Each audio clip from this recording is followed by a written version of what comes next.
Baik, pemirsa, terima kasih Anda masih bergabung bersama kami dalam Market Review. Dan untuk membahas tema kita hari ini terkait dengan produk halal yang diarahkan untuk masuk kepada retail modern, kita sudah tersambung melalui Zoom bersama dengan Bapak Aman Suparman, Ketua Asosiasi Produsen Produk Halal Indonesia. Selamat pagi, Pak Aman. Mas, salam sukses selalu. Baik. Oke, Pak Aman, terima kasih banyak ini atas waktu yang Anda sempatkan. Kita langsung saja berbincang terkait dengan arahan dari pemerintah sendiri begitu, khususnya Wakil Presiden Pak Ma'ruf Amin yang mengarahkan bahwa produk-produk halal untuk UMKM Indonesia ini sudah mulai meningkatkan penetrasinya nih ke pasar retail modern ini. Bagaimana tanggapan dari asosiasi?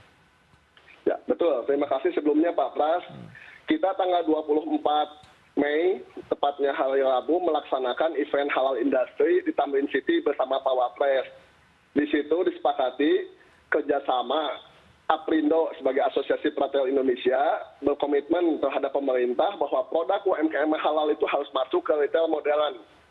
Gitu. Jadi kenapa? Karena yang besar itu sudah bisa masuk sendiri. Nah, sekarang tantangannya gimana caranya produk UMKM yang sudah bersertifikat halal ini bisa masuk ke retail modern. Oke. Baik itu hypermarket, supermarket, ataupun minimarket. Itu poinnya sih Pak Pras.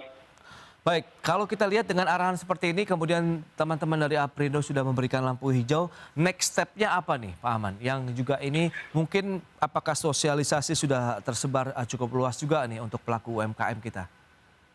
Ya, langkah selanjutnya artinya pemerintah memfasilitasi antara Aprindo dengan asosiasi produsen produk halal Indonesia yang terdiri dari anggotanya yang mikro, kecil, menengah, dan besar ini supaya bisa menindaklanjuti ke arah yang konkret seperti mungkin kemudahan-kemudahan untuk listing atau masuk ke gerai-gerai retail modern di Indonesia, Pak. Karena selama ini memang kendala yang dihadapi UMKM produk halal itu di biaya maupun di akses dan kesempatannya. Nah, harapan kita dengan didorongnya sama pemerintah dalam hal ini Pak Wapres sudah menegaskan bahwa produk UMKM halal itu harus masuk ke retail-retail modern ke depannya gitu. Oke, tapi kalau kita lihat hingga saat ini mungkin bisa diupdate juga nih Pak Aman, kinerja dari industri produk halal di Indonesia saat ini sudah sampai mana nih tahapannya? Ya, sesuai visi pemerintah bahwa tahun 2024 Indonesia ingin menjadi produsen utama produk halal dunia.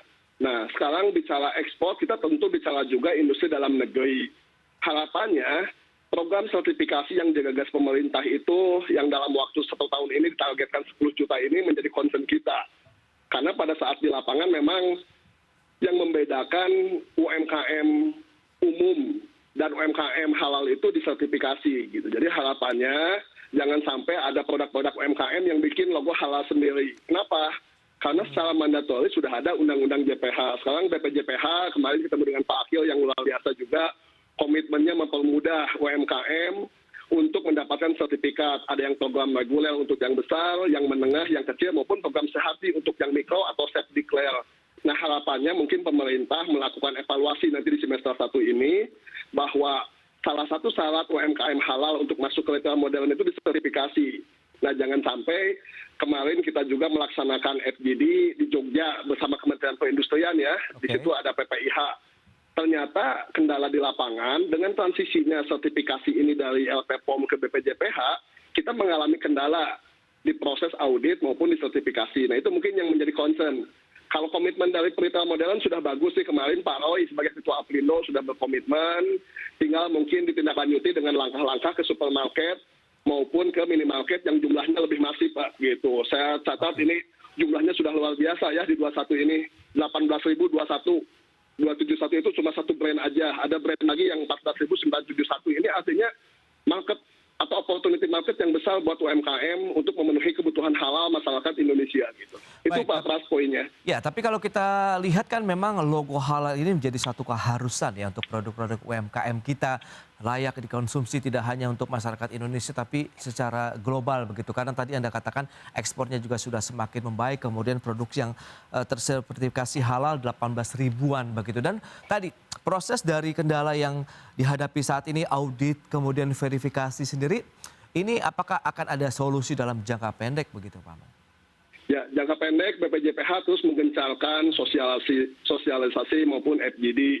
Nah, harapannya pemerintah lebih banyak melibatkan para pelaku usaha untuk mendengar keluhan langsung dari pelaku usaha. Tidak sekedar mendapat laporan dari lembaga-lembaga yang memang melaksanakan sertifikasi. Nah, kemarin langkah itu sudah dilakukan sama Kementerian Perindustrian dengan mengumpulkan pemenang-pemenang industri halal award di Jogja tepatnya, bahwa kendala-kendala yang dihadapi di lapangan itu ternyata masih di level teknis gitu, seperti lamanya proses sertifikasi, biaya yang mahal, tumpang tindihnya aturan, itu mungkin PR kita bersama, tapi progresnya sudah besar, sudah baik. Sekarang posisi Indonesia di tahun 2022 ini di laporan Global Islamic Index itu sudah naik peringkat dari 4 ke 2. Nah, harapannya dengan positioning seperti itu, apalagi target pemerintah Indonesia ingin ada 10 juta sertifikasi halal di 2021 ini, bukan sekedar target mengawang-awang, tapi bisa direalisasikan dan manfaatnya dirasakan sama pelaku usaha mikro, kecil maupun menengah gitu. Oke, jadi nanti untuk proses verifikasi akan ada BPJPH begitu yang akan mengeluarkan sertifikasinya? Sertifikat, betul. Oke, dan betul. Ini sudah tersosialisasi dengan baik, tinggal nanti pelaksanaannya dikawal lagi nih, jangan sampai ada yang salah jalan begitu ya Pak Man? Ya, betul. Sekarang alhamdulillah kemarin diumumkan bahwa LPH sebagai garda paling depan, yaitu lembaga pemeriksa halal ya yang melaksanakan audit. Kalau dulu mungkin cuma LPPOM saja, kemarin sudah disusul sama PTSI, sama Sukopindo. Sekarang alhamdulillah sudah disahkan juga LPH lainnya seperti Salman, Hidayatullah. Harapannya dengan masifnya LPH ini bisa mempercepat proses sertifikasi dan dirasakan manfaatnya untuk UKM gitu. Itu Pak Pras. Nah, tapi dengan adanya LPH ini justru akan semakin efektif, semakin memudahkan pelaku UMKM untuk bisa mendapatkan sertifikasi halalnya, atau memang harus terpusat saja ke BPJPH misalnya? Ya, kuncinya sih di BPJPH tetap sertifikasi. Cuma untuk di lapangan, proses audit dengan banyaknya LPH di kota-kota itu mempermudah untuk auditing. Cuma memang masih ada tumpang tindih karena ini mungkin masih sistem yang baru, sehingga mungkin LPH baru ini masih butuh penyesuaian dibanding mungkin LPPOM MUI, LPH yang sudah cukup lama. Mungkin itu tugas pemerintah untuk melid dan mensinergikan LPH yang ada, Pak. Gitu. Oke, itu dia, berarti memang ini masih paralel lah, kita lihat nanti ke depan begitu. Betul. Ya. Yang penting bagaimana tadi produk-produk UMKM halal Indonesia benar-benar bisa membanjiri khususnya pasar domestik dan global dengan masuk kepada pasar-pasar retail tadi.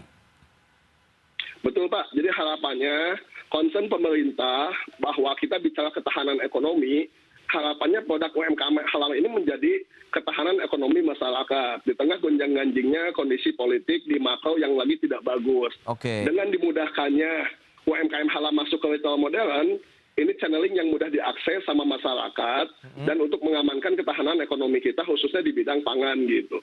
Mekanismenya sendiri seperti apa produk-produk halal ini bisa masuk ke pasar retail modern? Misalnya tadi, adakah sudah kesepakatan dilakukan bersama dengan Aprindo dengan bentuk yang konkret begitu?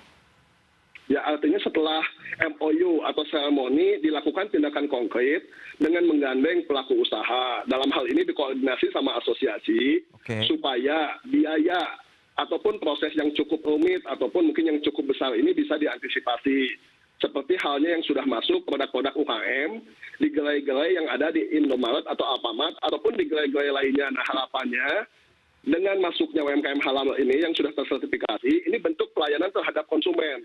Sehingga konsumen semakin tenang, semakin nyata, dan ini menjadi alat atau barrier juga untuk produk-produk impor yang memang tidak diyakini kehalalannya.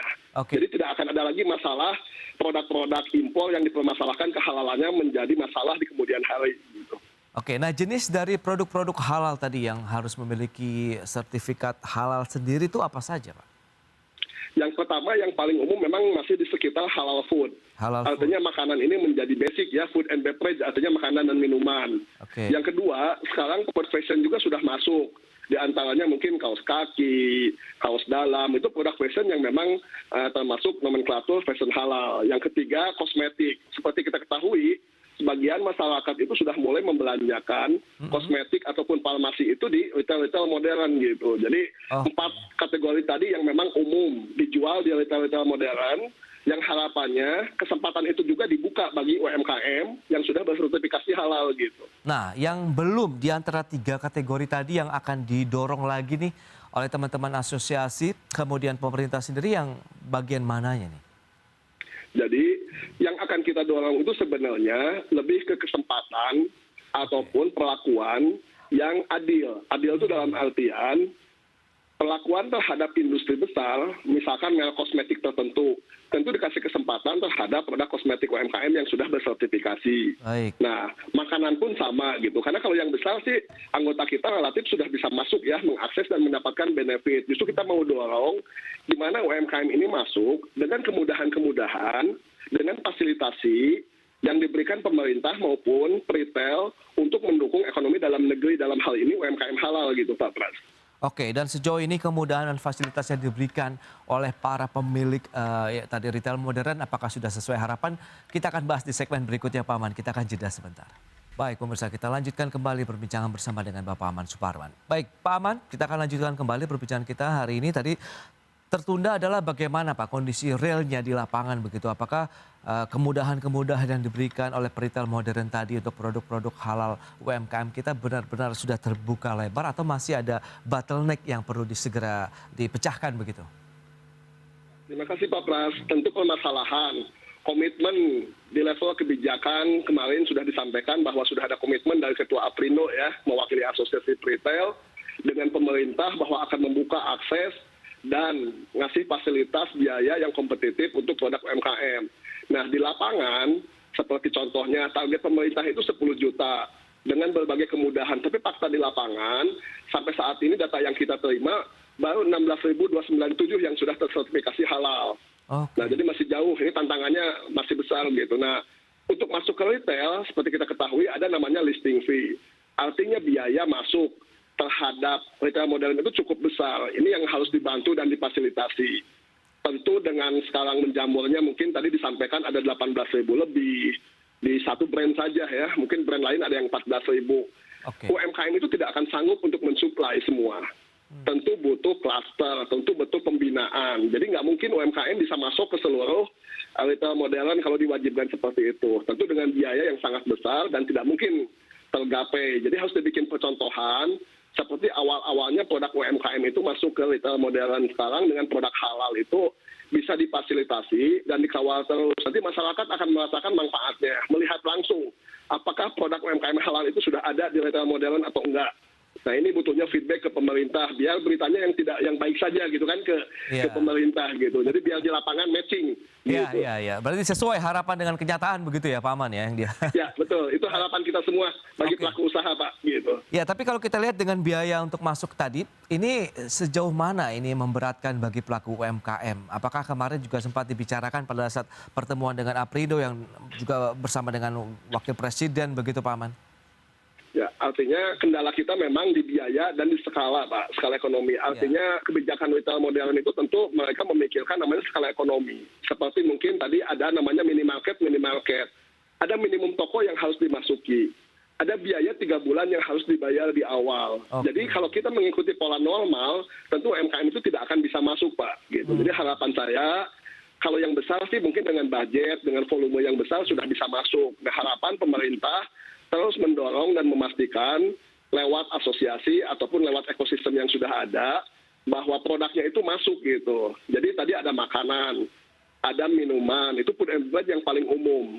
Fashion pun sekarang udah mulai masuk. Ya, di situ ada hijab, ada kaos dalam, ada celana dalam. Kosmetik pun sudah lebih dari satu brand saya lihat gitu. Nah, terakhir yang tidak kalah penting, farmasi ini yang harus dikawal. Memang farmasi itu di UMKM butuh dikawal khusus karena menyangkut kebijakan dan safety-nya juga, Pak. Gitu. Betul. Itu sih, Pak. Jadi kita terus dorong bahwa apa komitmen pemerintah dengan Aprindo, dengan pelaku UMKM itu bisa terwujud. Bukan sekedar seremonial dan lip service aja, Pak. Gitu. Itu Pak Pras, kita harus terus dorong nih kawal gitu.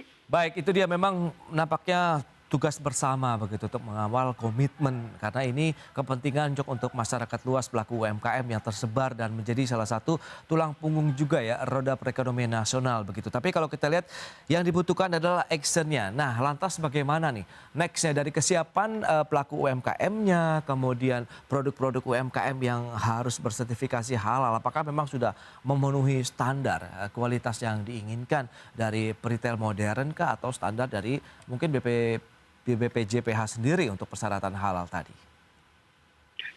tentu harapan kita pemerintah terus menggaungkan ekosistem halal, Pak. Jadi pelaku usaha ini kemarin seperti ada lembaga pemerintah yang namanya BRIN, Badan Riset dan Inovasi Nasional. Contoh dalam hal makanan. Kalau UMKM disuruh bikin pengalengan sendiri itu nggak mungkin biayanya. Nah mungkin kalau yang besar dengan pengalengan minimal 10.000 sudah bisa. Tapi UMKM yang kapasitasnya tidak besar seperti rendang, soto, ataupun mungkin makanan-makanan yang bisa dikalengkan itu difasilitasi sama pemerintah. Jadi semacam kayak plasma, Pak. Jadi UMKM itu sertifikasinya ada, kualitasnya terjamin, tapi dia itu di plasma, di klaster gitu. Jadi ekosistem ini penting. Satu, government nge-lead nih, sudah bagus dengan adanya KNEKS. Pak Jokowi sebagai ketua, Pak Wapres sebagai ketua harian, dan nanti akan melaksanakan pleno nih. Artinya evaluasi untuk KNKS dan stakeholder halal ini. Nah yang kedua, tentu kita melibatkan tadi peneliti atau akademisi, supaya bisa menghadirkan teknologi yang terjangkau dan efisien gitu. Seperti tadi yang dilakukan BRIN dengan melaksanakan pengalengan. Ini solusi yang bagus buat UMKM supaya bisa masuk ke retail modern, Pak. Gitu. Nah, yang ketiga yang tidak kalah penting tentu pelaku usahanya sendiri. Kita tidak bisa satu-satu, Pak. Karena UMKM itu nggak mungkin jalan sendiri. Meskipun jumlahnya 99,99%, artinya sebenarnya Indonesia itu ekonomi UMKM. Artinya jangan sampai ada tabrakan, ada dikotomi antara pasar tradisional dengan retail modern. Sehingga akan menjadi perigi UMKM itu iri tidak bisa masuk. Di sisi lain, retail modern itu pertumbuhannya mungkin 20 masih 3,9 ya Pak ya. Kalau 21 kan mungkin karena minus pandemi. Tapi artinya dengan semakin banyaknya retail modern, pada saat tidak bisa mengakses UMKM atau tidak bisa diakses sama produk-produk UMKM, ini akan terjadi benturan sosial yang cukup tinggi gitu. Nah ini yang harus dipikirkan sama pemerintah sebagai regulator bahwa UMKM itu merasa dilibatkan. Gitu. Jadi tidak hanya dikasih gerai di depan saja, tapi bisa masuk ke dalam dengan kualitas, dengan kuantitas yang baik sehingga bisa mengangkat UMKM itu naik kelas. Yang mikro jadi kecil, yang kecil jadi menengah, dan yang menengah dapat kesempatan untuk menjadi besar. Dan itu akan sangat membantu terhadap perekonomian kita, Pak. Itu solusi kita bersama sebenarnya dengan cara UMKM halal itu masuk ke retail modern. Jadi tidak ada lagi friksi apa, ini UMKM, ini besar, ini modern, ini tradisional, sehingga akan terjadi gesekan di bawah. Ini mungkin menjadi solusi ke depannya, Pak. Gitu. Baik, itu dia friksi yang dikhawatirkan terjadi begitu di pelaku UMKM sendiri. Jadi semuanya mungkin kalau bisa disamaratakan begitu dari sisi kualitas produk, kemudian mekanisme produknya begitu. Tapi perlu ada pembinaan juga dari level-level yang bawah. Jadi klasifikasinya kalau bisa semuanya sama begitu yang diharapkan ya Pak Aman. Ya.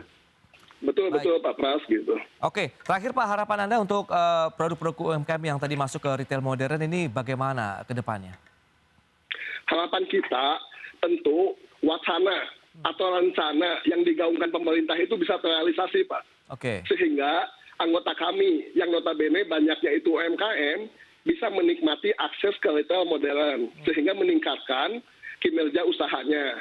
Artinya pada saat UMKM ini maju dan berkembang, tentu dampak ekonominya akan luas terhadap perekonomian Indonesia. Jadi, apa yang sudah bagus dilakukan sama pemerintah dengan melakukan FGD, dengan bekerjasamakan dengan Aprindo, ini bisa dieksekusi. Jadi ada evaluasi yang rutin dan menagih janji terhadap retail modern ini untuk mengeksekusinya, Pak. Gitu. Jadi ada kontrol sosial lah gitu harapannya. Karena selama ini kita UMKM mohon maaf banyak dibohongin, Pak. Gitu. Banyak MOU manis yang tidak terrealisasi di lapangan. Makanya harapannya dengan asosiasi ini kita bisa menyuarakan suara UMKM gitu, Pak. Gitu. Baik, semoga ini juga menjadi perhatian dari pemerintah dan pelaku usaha lainnya, khususnya yang mungkin retail modern begitu, bahwa memang kita harus duduk bersama dan bangkit bersama begitu untuk ekonomi Indonesia ke depan. Baik Pak Aman, terima kasih banyak atas waktu dan sharing yang Anda berikan. Maju terus untuk UMKM halal Indonesia. Terima kasih dan sampai berjumpa kembali, Pak. Ya, sampai jumpa kembali, Pak. Sukses selalu, sehat. Terima kasih. Baik pemirsa, jangan beranjak dari tempat Anda karena di segmen berikutnya kami masih akan kembali dengan tema menarik lainnya terkait dengan kinerja properti di tahun 2022. Kami segera kembali.